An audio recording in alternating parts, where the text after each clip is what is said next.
السلام علیکم۔ ہم ناول سٹارٹ کرتے ہیں حالم، جس کا پارٹ 35 ہے۔ تالیہ نے دوبارہ آنکھیں کھولنے کی کوشش کی تو پلکیں جدا ہوئیں تو روشنی سی امڑ آئی۔ نکاہت سے اس نے پلکیں جھپکائیں۔ منظر دھندلا تھا، سبزہ ساتھ ساتھ چل رہا تھا، یا وہ کسی سواری پہ تھی جو وہ چلتی جا رہی تھی۔ کوئی آواز سنائی نہ دیتی تھی سوائے گھوڑے کے ٹاپوں کے، تیز آواز، پتھریلی زمین پہ سرپٹ دوڑنے کی آواز۔ بوجھ بڑھ گیا تو اس نے پلکیں واپس گرا لیں۔ پھر سے ساری دنیا اندھیر ہونے لگی۔ وہ گلاب سیاہی مائل سرخ تھے، اتنا گہرا سرخ رنگ کہ ان پہ سیاہ رنگ کا گمان ہوتا تھا۔ کھڑکی میں ان گلابوں پہ بڑا سا گلدستہ رکھا تھا۔ کرسی پہ بیٹھی وہ پھولے گالوں والی قدرے موٹی بچی ان پھولوں کو تکے جا رہی تھی۔ ساتھ والی کرسی پہ مسز ماریا بیٹھی تھی، جو میز کے اس پار براجمان ڈاکٹر کی طرف متوجہ تھی۔ وہ چھوٹے بالوں اور چشمے والی سانولی سی خاتون تھی، جن کے چہرے پہ تالیہ کے لیے خالص فکر مندی تھی۔ میں نے ساری رپورٹس بھی دیکھی ہیں اور تالیہ کا بذات خود معائنہ بھی کیا ہے، ڈاکٹر صاحبہ سنجیدگی سے کہہ رہی تھی۔ تالیہ ان کے آفس کی ہر شے سے بے نیاز صرف ان پھولوں کو دیکھ رہی تھی۔ تالیہ جسمانی لحاظ سے بالکل فٹ ہے۔ اس کی عمر 11-12 سال سے زیادہ نہیں ہوگی، مگر قد کاٹ میں یہ عمر سے بڑی لگتی ہے۔ ہڈیاں مضبوط ہیں اور میرا خیال ہے کہ یہ خالص اور متوازن غذا پہ بڑی ہوئی ہے، مگر یہ ہمیں بہت برے حال میں ملی تھی، جیسے کسی غریب گھرانے کی افلاس کی ماری لڑکی ہو سکتا ہے کہ اس کا گھرانہ غریب ہی ہو، مگر شاید کسی ایسی جگہ رہتی ہو جہاں اچھا کھانے کو ملتا ہو، جیسے کوئی گاؤں وغیرہ۔ وہ ہاتھ سے کھاتی ہے مگر نفاست سے، یعنی خاندانی ہے اور اس کی تربیت اچھی ہوئی ہے۔ ڈاکٹر صاحبہ ایک بات پہ زور دے رہی تھی، مگر اس کی یادداشت مسز ماریا کی سوئی وہیں اٹکی ہوئی تھی۔ کسی ذہنی صدمے کے باعث کی یادداشت چلی گئی ہے، یہ درست ہے، مگر بظاہر اسے کوئی چوٹ نہیں لگی۔ گردن پہ جلنے کا نشان ہے، مگر میرا نہیں خیال اس کا تعلق اس کی یادداشت کھونے سے ہے۔ میں نے اس سے بات کر کے دیکھی ہے، اس کے چند الفاظ سمجھ میں آتے ہیں۔ شاید وہ دور کسی گاؤں کی علاقائی زبان بولتی ہے جس سے ہم واقف نہیں ہیں، مگر چند الفاظ ملے کے ہی ہیں۔ اگر اس کی یادداشت کھو گئی ہے تو وہ اپنی زبان کیوں نہیں بھولی؟ خیر، کچھ علوم زبانیں یہ سب پروسیجر میموری میں سٹور ہوتے ہیں اور یادیں ذہن کے دوسرے خانوں میں بنتی ہیں۔ بہت سے کیسز میں لوگ اپنی عادتیں نہیں بھولتے۔ وہ پیانو بجا لیتے ہیں، مختلف زبانیں بول لیتے ہیں، کھانا پینا نہیں بھولتے۔ ان کو بہت کچھ کرنا آتا ہے، بس ان کو یہ یاد نہیں ہوتا کہ ان کو کیا کیا کرنا آتا ہے۔ ایک ترہم بھری نظر انہوں نے تالیہ پہ ڈالی، جو ابھی تک پھولوں کو دیکھ رہی تھی۔ گردن ترچھی کی اور لمبے سیاہ بال چہرے کے اطراف میں گر رہے تھے۔ یعنی اس کو بہت کچھ کرنا آتا ہے اور موقع ملنے پہ وہ خود دیکھ لے گی کہ وہ کیا کیا کر سکتی ہے، مگر ابھی اسے وہ یاد نہیں۔ بالکل۔ اور کیا اس کی یادداشت بھی واپس آئے گی؟ میں اس بارے میں کچھ کہہ نہیں سکتی۔ کوئی جسمانی چوٹ تو اسے لگی نہیں ہے، اس لیے ہو سکتا ہے اسے جلد سب کچھ یاد آ جائے۔ مسز ماریا نے ایک فکر مند نظر اس پہ ڈالی، جو اب بھی کھڑکی کو دیکھ رہی تھی۔ مسز ماریا کی نظریں اس کے ہاتھوں پہ جھکیں۔ وہ ایک انگلی کلائی کے گرد دائرے کی صورت پھیر رہی تھی، گویا کوئی کھوئی ہوئی شے یاد آتی ہو۔ مسز ماریا کا دل بری طرح دھڑکا۔ کتنا اچھا ہو اسے وہ بریسلٹ بھولا رہے جو انہوں نے اتنا مہنگا بیچا تھا۔ اگر اسے وہ یاد آ گیا اور اس نے ہنگامہ کھڑا کر دیا اور دوسری ٹیچرز کو معلوم ہو گیا تو وہ کیا کریں گی؟ وہ جھرجھری سی لے کے ڈاکٹر کی طرف متوجہ ہوئی۔ تالیہ نے پلکیں دقت سے جھپکائیں۔ اس کا جسم ابھی تک ہلکا ہلکا ہل رہا تھا۔ سواری چل رہی تھی۔ منظر ذرا سا دھندلا تھا، مگر چند لمحوں بعد دھند چھٹتی گئی۔ اس نے دیکھا کہ لکڑی کے سلاخوں سے بنا چوکور سا پنجرہ ہے جس میں وہ بیٹھی ہے، اور نکاہت سے لکڑی کے سلاخوں سے ٹکا رکھا ہے۔ وہ پنجرہ کسی سواری پہ رکھا تھا، گھوڑا گاڑی یا شاید، اور گھوڑے کو اس کو دوڑاتے دور جا رہے تھے۔ پتھریلی پکی سڑک اور سڑک کنارے دور دور تک اگے سبز کھیت، شام کا نیلگوں وقت، ٹھنڈی ہوا اور وہ پنجرہ۔ درد سر کے پچھلے حصے میں درد کی لہر پھر سے اٹھنے لگی تو اس نے نکاہت سے آنکھیں موند لیں۔ یتیم خانے کا عقبی لون سرسبز گھاس سے ڈھکا تھا۔ ایک طرف جھولے لگے تھے جن کے آگے پیچھے بہت سے بچے پھر رہے تھے، کچھ ٹولیوں کی صورت میں گھاس پہ بیٹھے تھے۔ ایسے میں ایک تنہا بینچ پہ وہ بیٹھی تھی، پہلے کی نسبت ذرا موٹی بچی جس کے گال خوش خوراکی سے مزید پھول گئے تھے۔ وہ سر جھکائے گھٹنوں پہ کاپی رکھے صفحے پہ قلم چلا رہی تھی۔ مسز ماریا نے دور سے اسے بیٹھے دیکھا تو گہری سانس بھری اور قریب آئی۔ اس کے ساتھ بینچ پہ جگہ سنبھالی تو تالیہ نے آنکھیں اٹھا کے دیکھا وہ اور مسکرائی، پھر دوبارہ سر جھکا کے قلم چلانے لگی۔ لمبے سیاہ بال کندھوں پہ گر رہے تھے۔ کل مسز ہلمی نے بتایا کہ تم نیند میں ڈر گئی تھی، کوئی برا خواب دیکھا تھا تم نے؟ تالیہ نے قلم صفحے پہ رگڑتے سر ہلایا۔ مجھے یاد نہیں کیا دیکھا، مگر کچھ برا ہی تھا۔ کندھے ذرا سے اچکائے۔ ان چند ہفتوں میں وہ ٹوٹی پھوٹی زبان سیکھ گئی تھی اور اب بات سمجھ اور سمجھا لیتی تھی۔ مثلاً کیا؟ مسز ماریا محبت اور اپنائیت سے پوچھتے ہوئے اس کے بال نرمی سے پیچھے ہٹانے لگیں۔ اندھیرا سا تھا اور میں کسی سے کہہ رہی تھی کہ شہزادی ظالم ہے، وہ گاؤں کو تباہ کر رہی ہے، وہ خاکے میں سیاہ رنگ بھرتے سادگی سے بولی، کون سی شہزادی؟ یہ تو مجھے نہیں معلوم۔ پھر سے شانے اچکا دیے۔ تم بہت کھانے لگی ہو تالیہ، اس لیے معدہ ڈسٹرب ہو جائے تو برے خواب آتے ہیں۔ اچھا دکھاؤ کیا بنایا تم نے؟ انہوں نے بات بدلتے ہوئے نرمی سے کاغذ لینا چاہا تو اس نے مسکرا کے کاغذ خود ہی آگے بڑھا دیا۔ مسز ماریا نے کاغذ چہرے کے سامنے لا کر دیکھا۔ اچھا ہے، لیکن تم بس یہی چیز کیوں بناتی ہو؟ جزیرے کے اوپر پہاڑی، چاروں طرف سمندر اور پہاڑی کی چوٹی پہ محل۔ بچی نے دونوں ہتھیلیوں کے پیالے میں چہرہ گرا دیا اور شانے اچکا دیے۔ انہوں نے کاغذ سے نظر ہٹا کے اسے دیکھا۔ کیا تمہارا دل چاہتا ہے کہ تم ایسے محل میں رہو؟ تالیہ کی موٹی موٹی سی آنکھیں چمکی مگر گال سرخ ہوئے۔ قدرے خجالت قدرے جوش سے اس نے سر ہلایا۔ مسز ماریا نے مسکرا کے اسے کاغذ واپس کر دیا۔ وہ جب واپس آفس آئیں تو ٹھٹک کے رکی۔ وہاں ایک درمیانی عمر کا آدمی بیٹھا بے چینی سے پہلو بدل رہا تھا۔ ماریا کی رنگت بدلی، جلدی سے دروازہ بھیڑا اور اندر آئیں۔ تم یہاں کیا کر رہے ہو؟ اس آدمی نے مسز ماریا کو دیکھتی ابرو غصے بھینچ لیے۔ وہ سنار میری جان لے لے گا ماریا؟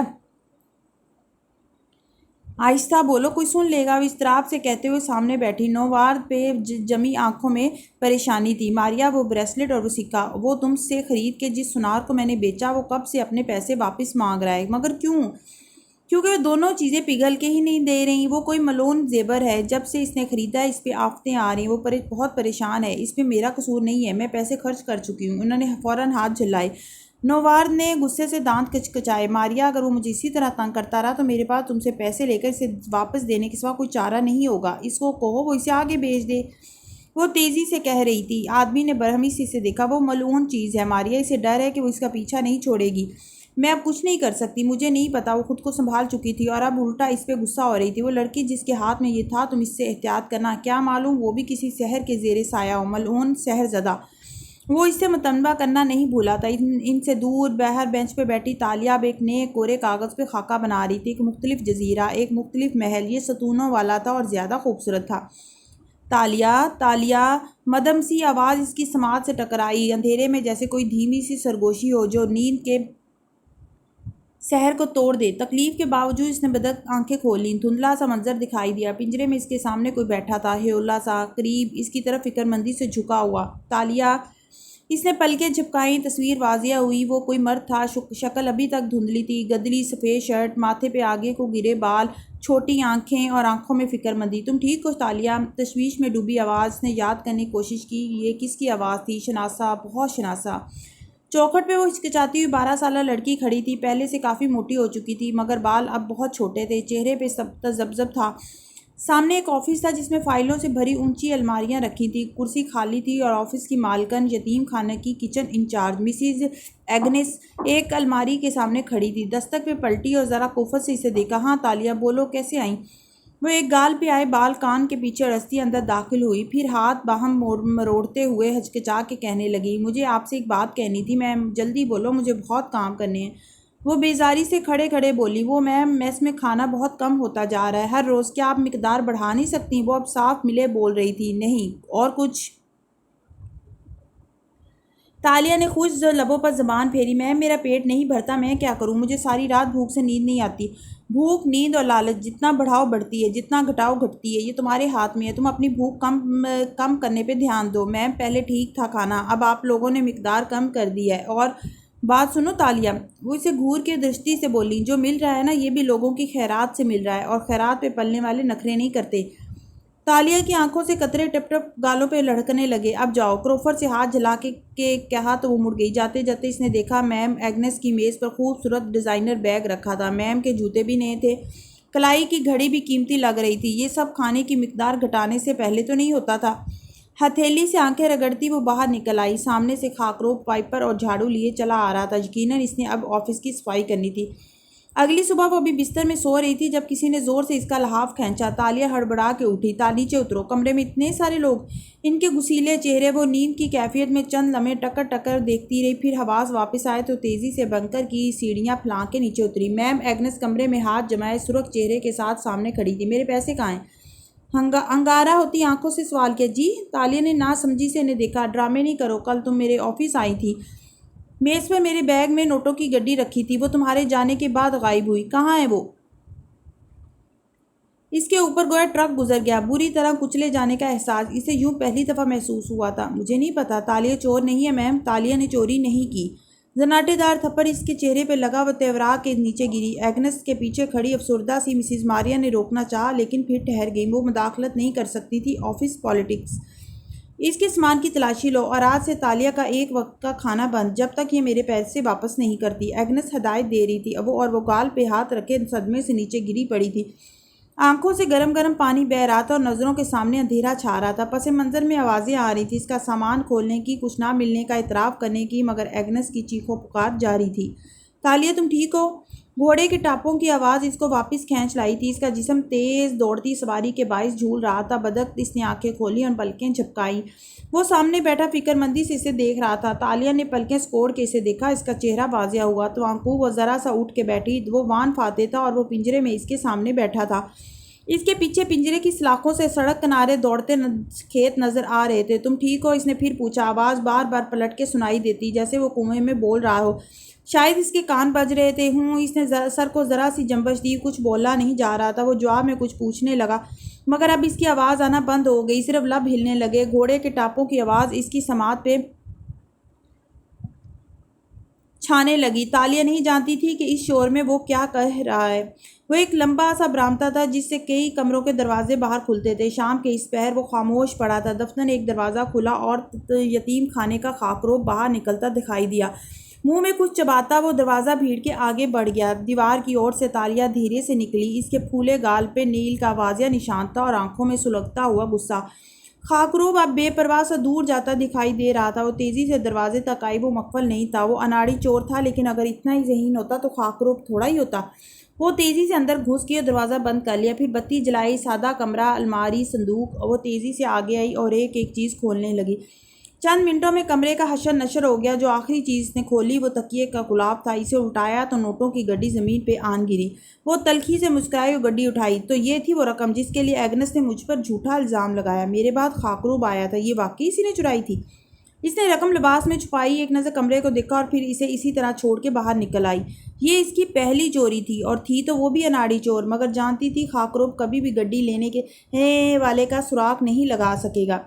اپنے کمرے میں آ کے اس نے نوٹوں کی گڈی چھپا دی اور پھر بستر پہ آلتی پالتی کر کے بیٹھی سوچتی رہی کیا وہ یہ رقم ایگنس کو واپس کر دے، مگر پھر گال پہ رکھا ہاتھ کرا اٹھی۔ درد ابھی تک ہوتا تھا، سر نفرت سے ہلایا ہرگز نہیں۔ تو پھر وہ کیا کرے؟ اس کا چہرہ ہتھیلیوں میں گرائے وہ سوچتی رہی۔ اس رات جب میس میں کھانا لگا تو اس نے آہستہ آہستہ کھانا کھایا، یہاں تک کہ سب اٹھ گئے اور وہ ابھی تک بیٹھی ہوئی تھی۔ نرملا دیوی جو وہاں کام کرتی تھی کوفت سے اس کی میز تک آئی۔ تم اٹھو گی یا نہیں؟ نرملا دیوی اس نے ادھر ادھر دیکھتے لجاجت سے بات شروع کی۔ دل دھڑک رہا تھا، کیا تم میرا ایک کام کر سکتی ہو؟ بتاؤ۔ وہ سنتے رک گئی۔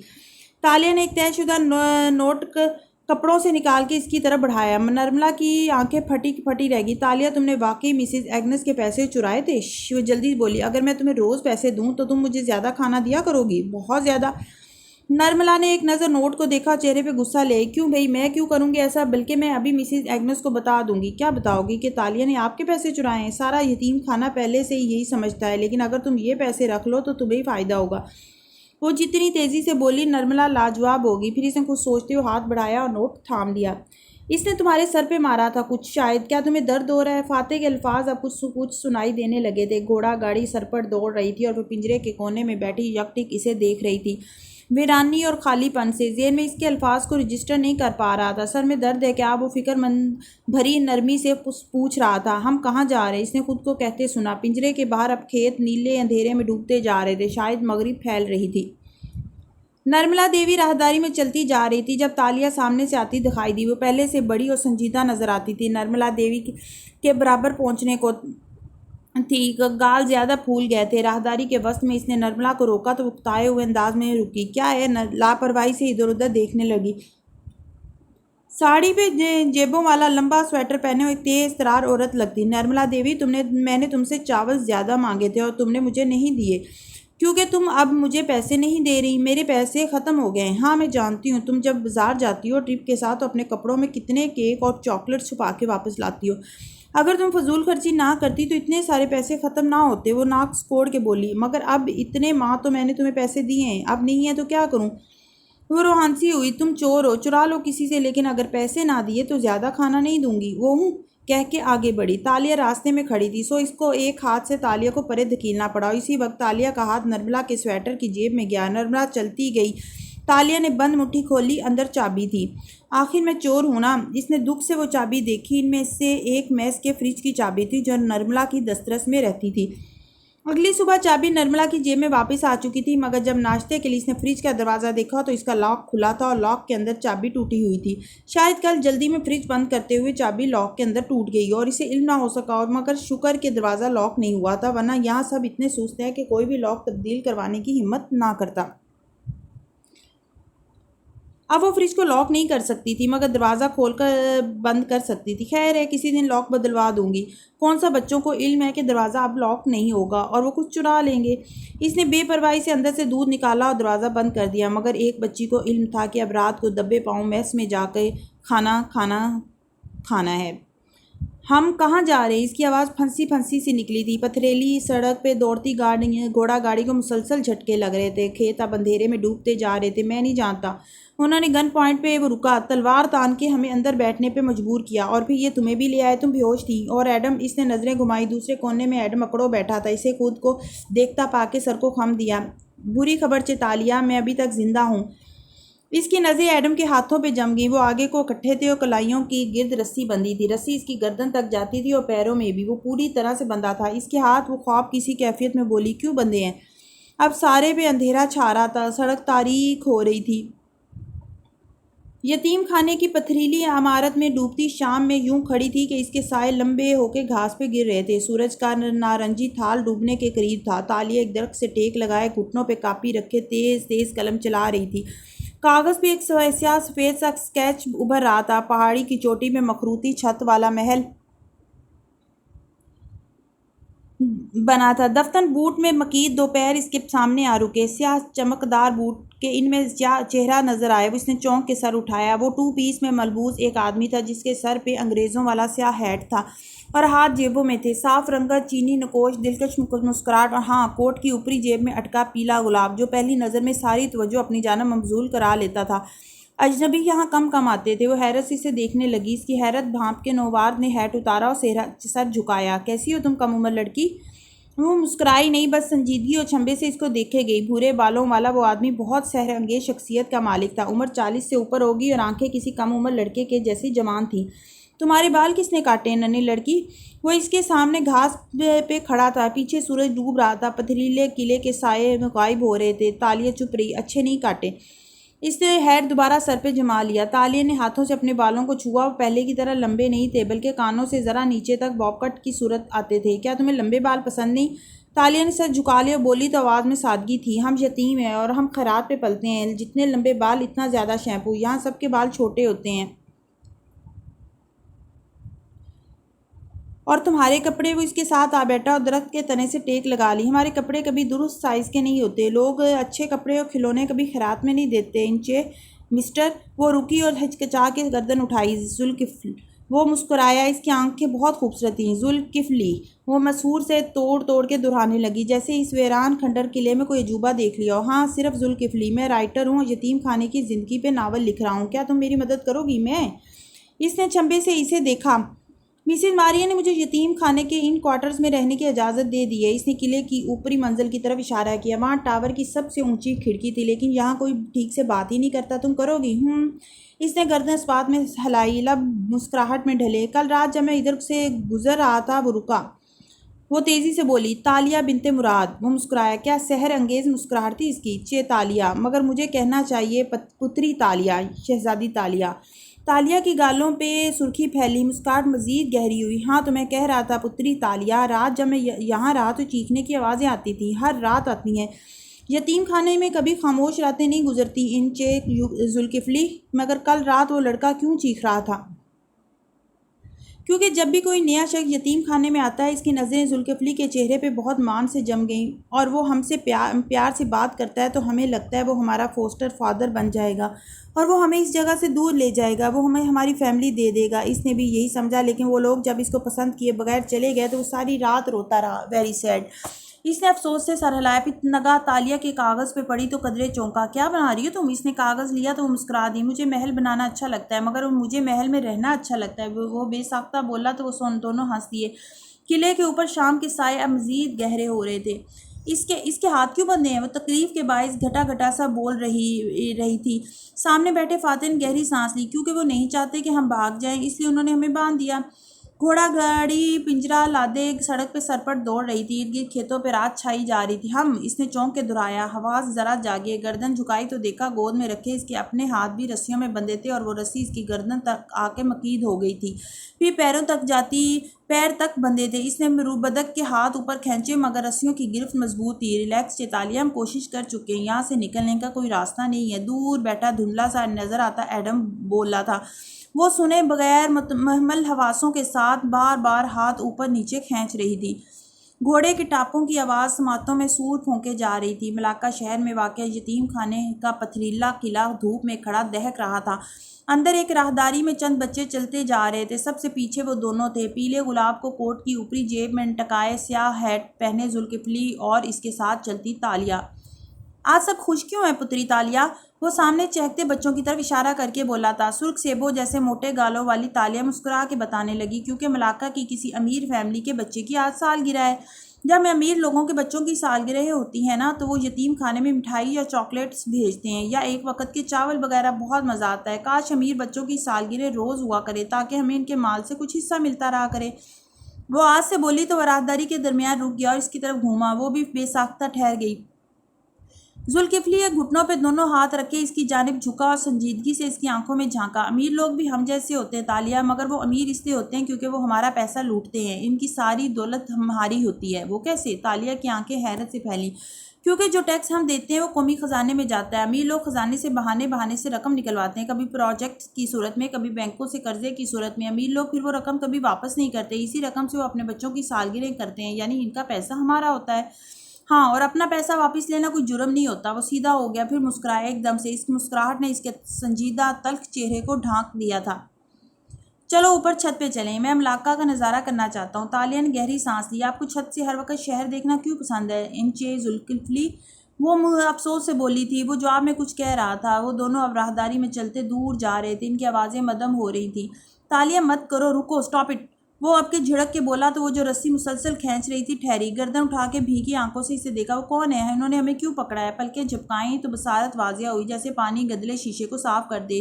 جامنی اندھیرے میں فاتح کا چہرہ صاف دکھائی دینے لگا۔ میں نہیں جانتا، میں ان کی زبان نہیں سمجھتا، وہ مدھم آوازیں میں بتانے لگا۔ انہوں نے ہمارے اوپر تلواریں تان لی تھیں، تو آپ لوگوں نے مزاحمت کیوں نہیں کی؟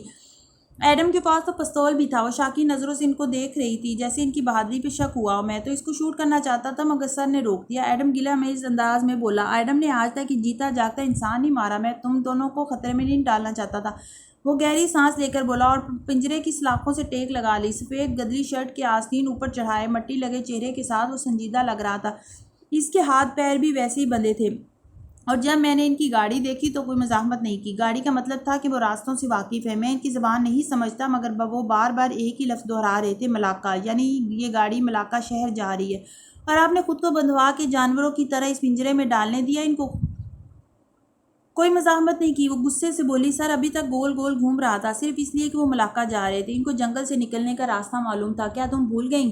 ایزی آن دا پرائز، اور ہماری منزل ملاقہ ہے۔ منزل پہ سمجھوتا نہیں کیا جاتا، راستوں اور طریقوں پہ کر لیا جاتا ہے۔ وہ بالکل چپ ہو گئی، پھر سر دھیرے سے سلاخوں سے ٹکا دیا اور نظریں باہر دوڑتے قلعوں پہ جما دی۔ چاند نکل آیا تھا اور کھیت اندھیرے میں چاندنی کے باعث مدھم مدھم سے نظر آ رہے تھے۔ گھوڑوں کے قدم دھول اڑاتے تیزی سے آگے بڑھتے جا رہے تھے۔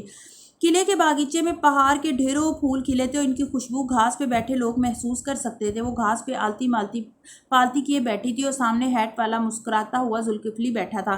اور کیا ہے وہ جادو جو آپ نے مجھے دکھانا تھا؟ وہ مسکرا کے دلچسپی سے پوچھ رہی تھی، انداز میں اعتماد و انسیت تھی۔ ہاں وہ مسکرایا، جیب میں ہاتھ ڈالا۔ تالیہ آگے کو جھکی اور جب مٹھی باہر نکال کے کھولی تو اس میں ایک سکہ تھا۔ یہ کھوٹا ہے اور یہ دنیا والوں کے پاس کھوٹا رہے گا، مگر جب یہ تمہارے ہاتھ میں آئے گا تو… تالیہ نے دلچسپی سے اپنی ہتھیلی پھیلا دی۔ ذوالکفلی نے سکہ اس کے ہاتھ میں رکھا اور اس کی مٹھی بند کیا۔ اب ذوالکفلی کے ہاتھ اس کے ہاتھ کے اوپر نیچے رکھے تھے۔ پھر اس نے تالیہ کی آنکھوں میں دیکھا۔ مگر تمہارے ہاتھ میں وہ کھوٹا نہیں رہے گا، وہ تمہارے دل جیسا ہو جائے گا، خوشبودار اور خوبصورت۔ اس نے ہاتھ کھینچ لیے۔ تالیہ نے بند مٹھی دھیرے سے کھولی۔ اندر سکہ نہیں تھا، اندر پیلا گلاب تھا۔ اس کی آنکھیں بے یقینی سے پوری کھل گئیں۔ یہ کیسے؟ الفاظ ٹوٹ ٹوٹ گئے۔ میں جادوگر ہوں پتری شہزادی۔ وہ آواز کو بھاری کر کے بولا تو حیرت اور خوشی کی ملی جلی کیفیت میں ہنس دیا۔ وہ سکہ کہاں گیا؟ وہ تمہاری جیب میں۔ تالیہ نے جلدی سے فراک کی جیب میں ہاتھ ڈالا اور اندر باقی سکہ تھا۔ اس کا چہرہ دمک اٹھا۔ کیا آپ مجھے یہ جادو سکھا سکتے ہیں؟ وہ لجاجت سے بولی، مگر ذوالفقار گھڑی دیکھتے اٹھ رہا تھا۔ مجھے ابھی چھت سے ڈوبتا سورج دیکھنا ہے، اس کے بعد پلیز ابھی، وہ منت کرنے لگی، مگر وہ مسکرا کے اپنا ہیڈ درست کرتا آگے بڑھ گیا۔ سب کہتے ہیں ذوالفقار صاحب یہاں تمہاری وجہ سے ٹھہرے ہیں۔ ایک کم عمر بچہ اس کے قریب آ کے بیٹھا اور دھیرے سے کان میں سرگوشی کی۔ تالیہ کا چہرہ مزید چمک اٹھا، مگر بازار خفگی سے اس کی طرف مڑی۔ وہ ناول لکھ رہے ہیں، بس اسی لیے ٹھہرے ہیں؟ نہیں، کل مسز ایگنس بھی کہہ رہی تھی وہ ایسے بچے کو اڈاپٹ کرنا چاہتے ہیں جن سے ان کی انڈرسٹینڈنگ ہو جائے۔ وہ شاید تمہارے فوسٹر فادر بن کے تمہیں اڈاپٹ کر لیں، اور تم لکی ہو تالیہ، تم یہاں سے چلی جاؤ گی۔ وہ سمجھداری سے کہہ کے اٹھ گیا تو وہ مسکرا کے پھر سے ان دونوں چیزوں کا جائزہ لینے لگی، ایک کھوٹا سکہ اور ایک پیلا گلاب۔ واؤ، جسٹ واؤ۔ رات گہری ہو رہی تھی اور گھوڑا گاڑی کی رفتار قدرے سست ہو گئی تھی۔ وہ ہنوز پنجرے کی سلاخوں سے سر ٹکائے ہوئے تھی، البتہ نیند اب پوری طرح کھل چکی تھی اور آنکھیں دور سڑک پر جمی تھیں۔ اوپر تاروں بھرا آسمان تھا، اتنے تارے گویا سیاہ دوپٹے پہ افشاں انڈیل دی گئی ہو۔ اس دنیا میں سب کچھ ہمارے ملائشیا سے مختلف ہے، بس ایک ہوا ویسی ہی ہے۔ وہ سڑک کو تکتے ہوئے بولی۔ آپ کی اطلاع کے لیے چیتالیہ ہوا بھی ویسی نہیں ہے کیا؟ تالیہ نے چونک کے گردن موڑی۔ جب 60-70 سال پہلے امریکا نے جاپان پہ ایٹم بم برسائے تھے تو وہ بم ساری دنیا کی فضا کو آلودہ کر گئے تھے، یعنی ہمارے پلانٹ ارتھ کی فضا میں، مٹی میں، پھلوں میں، ہر چیز میں ہلکا ہلکا سا کیلشیم 137 شامل ہو گیا ہے اور قیامت تک شامل رہے گا۔ اس سے پہلے یہ قدرتی طور پر فضا میں نہیں ہوتا تھا، یعنی ابھی۔ ایڈم نے ایک گہری سانس اندر کھینچی۔ ابھی فضا اس سے پاک ہے، مگر ظاہر ہے آپ کو کیا معلوم، آپ کتابیں تھوڑی پڑھتی ہیں۔ فاتح نے فوراً تالیہ کا چہرہ دیکھا، کوئی رد عمل، مگر خلاف توقع اس نے برا نہیں مانا، بس سر واپس سلاخوں سے ٹکا دیا۔ ایک جھٹکے سے گاڑی رک گئی۔ جھٹکا اتنا زور کا تھا کہ تالیہ کا سر جھول کے دوبارہ سلاخوں سے آ ٹکرایا، لبوں سے کراہ نکلی۔ گاڑی کی اگلی نشست سے کوئی جست لگا کے اترا اور پیچھے آیا۔ سر پہ پٹی باندھے وہ سانولا سا آدمی تھا۔ اس نے ان تینوں کو باری باری گھورتے ہوئے سلاخوں کے درمیان سے ہاتھ اندر بڑھایا جس میں 3 رول سے تھے۔ خوشبو بھی اچھی تھی اور ساتھ ہی اس نے اپنی زبان میں کچھ کہا۔ تالیہ کا ہاتھ سب سے پہلے بڑھا۔ اس نے جلدی سے رول تھاما اور آنکھوں کے قریب کر کے دیکھا، روٹی جیسی چیز میں لپٹا، کیمے جیسا آمیزہ۔ اس نے ندیدوں کی طرح دانت اندر گاڑے، گیلا بھی تھا جیسے کوئی سوس اندر لگی ہو، مختلف سا ذائقہ تھا مگر مزیدار تھا۔ اتنے دنوں کی محرومی جاگ اٹھی، وہ جلدی جلدی کھانے لگی۔ فاتح نے باقی دونوں رول تھامے اور ایک ایڈم کی طرف بڑھا دیا۔ رسیاں سختی سے بندھی تھی مگر لمبی تھی، وہ ہاتھ آگے پیچھے بڑھا سکتا تھا۔ اب وہ آدمی اپنی زبان میں کچھ کہہ رہا تھا۔ فاتح نے قدرے اکتا اسے دیکھا۔ وقت ضائع مت کرو، ہم تمہاری زبان نہیں سمجھتے۔ کیا تم ہمیں ملاقہ لے کر جا رہے ہو؟